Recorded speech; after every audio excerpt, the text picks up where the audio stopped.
नमस्कार दोस्तों, DHP news channel में आपका हार्दिक स्वागत है। हिमाचल प्रदेश के आज के मुख्य समाचार आपको विस्तार पूर्वक बताएंगे। खबरों की शुरुआत करने से पहले आप सभी से निवेदन है कि डीएचपी न्यूज को सपोर्ट करने के लिए आप मेंबरशिप ज्वाइन करें। आपके सपोर्ट से हमें और बेहतर कंटेंट बनाने और आप तक सही खबरें पहुंचाने का मौका मिलेगा। तो पेश हैं आज के मुख्य समाचार। हिमाचल प्रदेश में मुख्यमंत्री सुखविंदर सिंह सुक्खू की अध्यक्षता में कैबिनेट बैठक हुई। कैबिनेट बैठक बेरोजगारों के लिए राहत भरी रही। सुक्खू कैबिनेट ने प्रदेश के विभिन्न विभागों में 1200 से अधिक पदों को भरने की मंजूरी प्रदान की। वहीं 200 युवाओं को सब्सिडी पर ई टैक्सी देने का भी फैसला लिया है। उद्योग मंत्री हर्षवर्धन चौहान ने कैबिनेट बैठक के बारे में जानकारी दी। कैबिनेट बैठक में पशुपालन विभाग में 1000 पशु मित्रों मल्टीटास्क वर्कर की भर्ती को मंजूरी प्रदान की गई। कैबिनेट में पशु मित्र पॉलिसी 2025 को मंजूरी दी है। जिन वेटनरी में क्लास 4 के पद खाली हैं वहां पशु मित्र रखे जाएंगे। कैबिनेट की बैठक में हिमाचल शिक्षा विभाग के प्रस्ताव पर 100 सीनियर सेकेंडरी स्कूलों में लाइब्रेरी खोलने को मंजूरी प्रदान की गई है। कैबिनेट बैठक ने फैसला लिया है कि जिन स्कूलों में छात्रों की संख्या 300 से अधिक है उन स्कूलों में जूनियर ऑफिस असिस्टेंट लाइब्रेरी के पदों पर भर्ती की जाएगी। सरकार अभी 100 लाइब्रेरियन के पदों पर भर्ती करेगी। बाद में अन्य स्कूलों में भी पद भरे जाएंगे। कैबिनेट बैठक में राजस्व विभाग में 10 पद सीनियर असिस्टेंट और 15 जेओआईटी के पद भरने को मंजूरी प्रदान की गई है। कैबिनेट बैठक में हिमाचल के हमीरपुर जिला में स्थित राज्य चयन आयोग में 1 पद प्रोग्राम का भी भरने का निर्णय लिया गया है। हिमाचल प्रदेश राज्य परिवहन अपीलीय न्यायाधिकरण हमीरपुर में विभिन्न श्रेणियों के 5 पदों को भरने की मंजूरी प्रदान की गई। वहीं बैठक में आयुष विभाग में बैच वाइज आधार पर आयुर्वेदिक फार्मेसी अधिकारी के 5 पद भरने को भी मंजूरी प्रदान की गई। कैबिनेट बैठक में बेरोजगार युवाओं के लिए राजीव गांधी स्वरोजगार स्टार्टअप योजना के तहत नई गाइडलाइन को मंजूरी प्रदान की गई, जिसके तहत युवाओं को प्रदेश सरकार की ओर से इलेक्ट्रिक टैक्सी पर 50% सब्सिडी दी जा रही है। कैबिनेट ने 200 से 300 नई गाड़ियां बेरोजगार युवाओं को देने का निर्णय लिया है। वहीं कैबिनेट बैठक में स्वास्थ्य विभाग में ऑपरेशन थिएटर सहायकों, रेडियोग्राफरों और एक्सरे तकनीशियनों का मासिक मानदेय 25,000 रुपये करने का निर्णय लिया है। इन्हें पहले 17,820 रुपये और 13,100 रुपये मिलता था। हिमाचल में 5 करोड़ का बैंक घोटाला, फर्जी दस्तावेजों पर लोन, बेखबर पीड़ित की संपत्ति अटैच। देवभूमि कहे जाने वाले शांत हिमाचल प्रदेश में आए दिन घोटालों की खबरें सामने आ रही हैं। अब ऐसा ही एक और बड़ा घोटाला हिमाचल के कांगड़ा जिला से सामने आया है। धर्मशाला में स्थित जम्मू कश्मीर बैंक की एक शाखा में कथित रूप से 5 करोड़ रुपए का लोन फर्जी दस्तावेजों के आधार पर जारी किया गया है। मामले में बैंक अधिकारियों और निजी होटल कंपनी कावी होटल्स प्राइवेट लिमिटेड के निदेशकों पर गंभीर आरोप लगे हैं। शिकायतकर्ता मदन लाल कपूर ने धर्मशाला थाने में दर्ज शिकायत में बताया कि वर्ष 2019 में उन्होंने बैंक लोन के लिए दस्तावेज जमा किए थे। बैंक अधिकारी ने औपचारिकताओं के नाम पर उनसे खाली दस्तावेजों पर हस्ताक्षर करवा लिए, लेकिन उन्हें यह नहीं बताया कि इन दस्तावेजों का इस्तेमाल किसी अन्य व्यक्ति को 5 करोड़ रुपए का लोन देने के लिए किया जाएगा। मदन लाल को इस धोखाधड़ी का पता तब चला जब उन्हें कानूनी नोटिस मिलना शुरू हो गए। मदन लाल कपूर ने बताया कि उन्होंने स्वयं कोई लोन लिया ही नहीं था। जांच में सामने आया कि उनके नाम से फर्जी बैंक गारंटी बनाकर किसी तीसरे व्यक्ति को भारी भरकम लोन दिया गया और उसमें मदन लाल कपूर की निजी संपत्तियों को अटैच किया गया।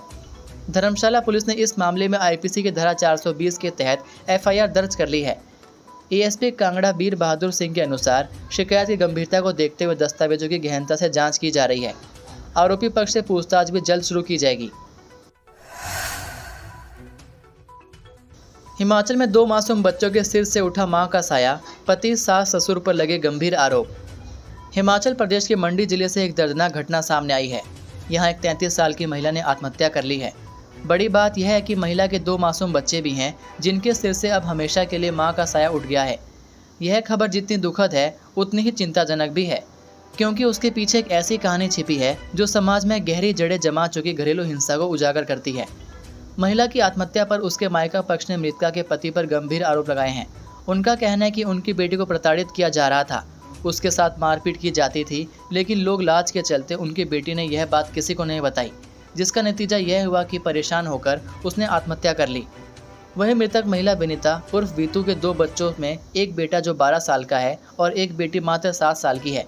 इन बच्चों की दुनिया अब पूरी तरह बदल चुकी है। जिस मां की गोद उन्हें सुरक्षा और स्नेह देती थी वह अब हमेशा के लिए उनसे दूर चली गई है। उनके जीवन में यह खालीपन न केवल भावनात्मक है बल्कि सामाजिक और मानसिक रूप से भी उनके भविष्य पर गंभीर असर डाल सकता है। मृतका के पिता तेजराम का कहना है कि विनीता की शादी नरेश कुमार से हुई थी, जो विवाह के 1 साल बाद ही शराब का आदी हो गया था। इसके बाद से घरेलू हिंसा का सिलसिला शुरू हो गया। विनीता ने अपनी पीड़ा को लोक लाज के कारण वर्षों तक छुपाए रखा, लेकिन पिछले 1 वर्ष में प्रताड़ना और मारपीट की घटनाएं लगातार बढ़ती गई। विनीता की बड़ी बहन कंचना ने परिवार को इस दुर्भाग्यपूर्ण घटना की जानकारी दी। परिजनों का आरोप है कि न केवल पति नरेश कुमार बल्कि सास और ससुर भी उसे मानसिक रूप से प्रताड़ित करते थे। मायका पक्ष की शिकायत पर पुलिस ने इस मामले में एफआईआर दर्ज कर जांच शुरू कर दी है। अब सवाल उठता है कि इन 2 मासूम बच्चों का क्या होगा, जिनकी मां ने उन्हें हर दुख से बचाया, वहीं अब उनके जीवन से चली गई हैं। यह सिर्फ एक महिला की आत्महत्या नहीं है, यह 2 बच्चों की बचपन की खुशियों, सुरक्षा और भविष्य का भी सवाल है। समाज और सरकार को चाहिए कि ऐसे मामलों में सिर्फ न्याय सुनिश्चित न करे बल्कि बच्चों के पुनर्वास और मानसिक स्वास्थ्य की भी चिंता करें। पाकिस्तान के खिलाफ विदेशों में भारत की आवाज़ बनेंगे अनुराग, ऑपरेशन सिंदूर की देंगे जानकारी। हिमाचल प्रदेश के हमीरपुर लोकसभा क्षेत्र से सांसद अनुराग सिंह ठाकुर एक बार फिर अंतर्राष्ट्रीय मंच पर भारत की आवाज़ बनने जा रहे हैं। वे उन चुनिंदा भारतीय सांसदों में शामिल किए गए हैं जो ऑपरेशन सिंदूर के तहत दुनिया भर के देशों का दौरा कर आतंकवाद के खिलाफ भारत की निर्णायक नीति और कड़ी कार्रवाई को वैश्विक समुदाय के समक्ष प्रस्तुत करेंगे। जानकारी के अनुसार यह यात्रा 22 मई के बाद आरंभ होगी, जिसमें अमेरिका, यूनाइटेड किंगडम, दक्षिण अफ्रीका, कतर और संयुक्त अरब अमीरात जैसे देशों का दौरा किया जाएगा। इस महत्वाकांक्षी अंतर्राष्ट्रीय पहल का नेतृत्व संसदीय कार्य मंत्री किरण रिजिजू कर रहे हैं। इस प्रतिनिधिमंडल में विभिन्न राजनीतिक दलों के सांसद शामिल होंगे, जिन्हें अनुभवी और वरिष्ठ सांसदों के मार्गदर्शन में भारत का पक्ष रखने की जिम्मेदारी सौंपी जाएगी। पीएम मोदी से मिलने जा रहे सीएम सुक्खू उठाएंगे हिमाचल का यह अहम मुद्दा। हिमाचल प्रदेश के मुख्यमंत्री सुखविंदर सिंह सुक्खू आगामी 24 मई को प्रधानमंत्री नरेंद्र मोदी से मुलाकात के लिए दिल्ली रवाना होंगे। यह मुलाकात एक अहम बैठक का हिस्सा होगी, जिसमें देश भर के मुख्यमंत्रियों को आमंत्रित किया गया है। इस दौरान मुख्यमंत्री सुक्खू प्रदेश के बागवानों से जुड़ा एक संवेदनशील मुद्दा प्रधानमंत्री के समक्ष उठाने जा रहे हैं, तुर्की से आयातित सेब पर प्रतिबंध की मांग। मुख्यमंत्री ने शिमला में पत्रकारों से अनौपचारिक बातचीत के दौरान स्पष्ट किया कि विदेश से आ रहे सेब, खासकर तुर्की से आयातित सेब, प्रदेश के बागवानों के हितों को सीधा नुकसान पहुंचा रहे हैं। उन्होंने कहा कि तुर्की से आ रहे सेब सस्ते दामों पर भारतीय बाजार में पहुंचते हैं, जिससे हिमाचल के स्थानीय सेब उत्पादकों को कड़ी प्रतिस्पर्धा का सामना करना पड़ रहा है और उनकी आमदनी प्रभावित हो रही है। इस विषय को न केवल व्यक्तिगत रूप से प्रधानमंत्री के समक्ष उठाएंगे बल्कि एक औपचारिक पत्र भी सौंपा जाएगा। भेड़ चराते वक्त खाई में गिरे हिम्मत सिंह, 69 साल थी उम्र। हिमाचल प्रदेश में आए दिन बुजुर्गों के साथ हादसों में इजाफा दर्ज किया जा रहा है। ताज़ा मामला प्रदेश के जिला कांगड़ा से सामने आया है, जहां एक बुजुर्ग भेड़ पालक की पहाड़ी से गिरने के कारण मौत हो गई।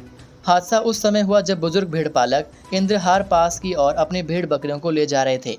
इस दौरान बुजुर्ग पहाड़ी से फिसलकर गिर पड़े। जानकारी के अनुसार हादसे का शिकार हुए बुजुर्ग की पहचान 29 वर्षीय भेड़ पालक हिम्मत पाल निवासी गांव झिकला चंद्रेटा के रूप में की गई। हिम्मत पाल अपने 2 साथियों के साथ करीब 500 भेड़ बकरियों के झुंड को लेकर पहाड़ी मार्ग पर चढ़ाई कर रहे थे। बताया जा रहा है कि ऊंचे और संकरे रास्ते पर अचानक संतुलन बिगड़ने से वह गहरी खाई में जा गिरे। गिरने से उनके सिर और चेहरे पर गंभीर चोटें आई। हादसे के तुरंत बाद उनके साथियों ने उन्हें बचाने की कोशिश की और कंबल के सहारे नीचे उतारा। स्थानीय ग्रामीणों ने बचाव कार्य में भाग लिया और जैसे ही मोबाइल नेटवर्क मिला, उन्होंने परिवार को हादसे की सूचना दी। हालांकि हिम्मत पाल की चोटें इतनी गंभीर थी कि वह रविवार सुबह दम तोड़ बैठे। हिमाचल के चंबा में भूकंप के झटके 3.3 रही तीव्रता, कोई भी नुकसान होने की जानकारी नहीं। हिमाचल प्रदेश के जिला चंबा में सुबह 10:44 पर धरती थरथराई। चांजू काली माता मंदिर से 28 किलोमीटर के दायरे में 3.3 की तीव्रता से आए भूकंप के झटके से किसी को नुकसान होने की जानकारी नहीं है। मौसम के बदलते तेवर के बीच भूकंप का झटके ने लोगों को चिंताओं को जरूर बढ़ाने का काम किया है। उपमंडल अधिकारी चंबा प्रियांशी खाती ने बताया कि भूकंप के झटके से कोई भी जान या माल का नुकसान नहीं हुआ है। रोहतांग में लगा पर्यटकों का मेला, एडवांस में बुक हो रहे स्लॉट। सोमवार को 1200 वाहन पहुंचे। समुद्र तल से 13,050 फीट की ऊंचाई पर स्थित रोहतांग दर्रा पर्यटकों की पहली पसंद बन गया है। बर्फ के बीच मस्ती करने के लिए पर्यटकों में मारामारी मची हुई है। रोहतांग जाने के लिए मिलने वाले परमिट एडवांस में खरीदे जा रहे हैं। सोमवार को 1200 वाहन रोहतांग दर्रा पहुंचे। हजारों पर्यटकों ने रोहतांग में बर्फ के बीच मस्ती की। पर्यटन विभाग की ऑनलाइन साइट में स्लॉट बुक हो रहे हैं। बुधवार के लिए भी स्लॉट लगभग बुक हो गए हैं। मंगलवार को रोहतांग पर्यटकों के लिए बंद रहेगा।